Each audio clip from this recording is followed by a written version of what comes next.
मित्रांनो, एका नवीन व्हिडिओमध्ये आपलं सगळ्यांचं स्वागत आहे। तर मित्रांनो, सगळ्याला शुभ दुपार। तर मित्रांनो, आपलं म्हणणं आहे की शेळ्या रोज सोडण्याचा फायदा काय आणि कशामुळे आपण शेळ्या सोडल्या पाहिजे दररोज आणि शेळ्या काय म्हणून सोडल्या पाहिजे, आजचा आपला व्हिडिओ आहे। तर व्हिडिओ पूर्ण बघा, तर तुम्हाला समजेल शेळ्या सोडण्याचा फायदा काय। तर मित्रांनो, आपली पहिली गोष्ट काय असते की शेळ्या चारणं आणि त्यांनी चारल्यानंतर ते काय खातात, कोणते कोणत्या वनस्पती त्यांना लागत असतात, ते आपण आपल्या आजच्या शेळ्यामध्ये पाहणार आहे। तर व्हिडिओ पूर्ण बघा। तर चला मग तुम्हाला आज आपल्या शेळ्या पण दाखवतो।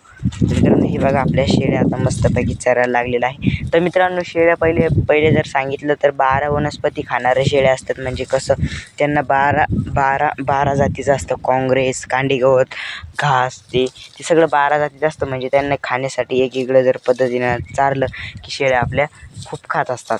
त्याच्यावरून आपला विषय आहे। तर मित्रांनो, आजचा विषय आहे की दररोज शेळ्या सोडण्याचा काय फायदा असतो आणि काय तोटे असते, काय होत असते शेळ्या सोडण्याने, आणि नाही सोडले तर काय होईल, नाही सोडल्या तर काय होणार। तर मित्रांनो, पहिला फायदा असतो की आपले जे शेळ्या असते दररोज सोडण्याला, तर पहिला फायदा असतो मित्रांनो, आपण जेव्हा शेळ्यांना गोचिड होतो, समजा गोचिड जर झाला, शेळ्यांना गोचिड जर झाला तर मित्रांनो, आपल्या शेळ्या एका जागेवरती असतात। मग असल्याच्या नंतर शेळ्यांना काही एका जागेवरती खूप होतात। मग त्यांचं कुठं मोकळं आपण जागा बदलतो, लावतो औषध ते बरं होणार नाही। तर असं मित्रांनो, एका ठिकाणी असं असतं।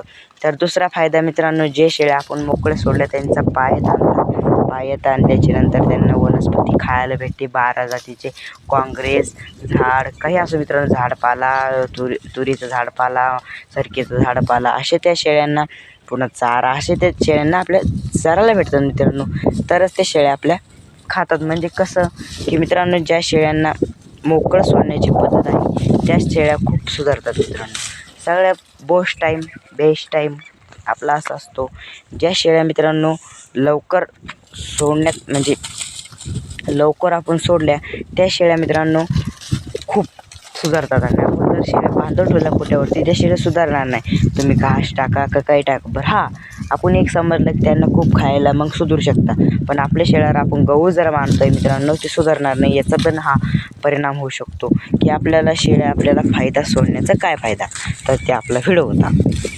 तर मित्रांनो, आपला असाच फायदा आहे की आपण शेळ्या सोडत असताना की शेळ्यांची काळजी घ्यावी, की म्हणजे की शेळ्या काँग्रेस खायला पाहिजे, शेळ्यांना कांडीगवत खायला पाहिजे, घास खायला पाहिजे, अशी शेळ्यांची चारण्याची पद्धत आहे मित्रांनो। आणि त्यांना भूस ते असे रानामध्ये खातात मित्रांनो।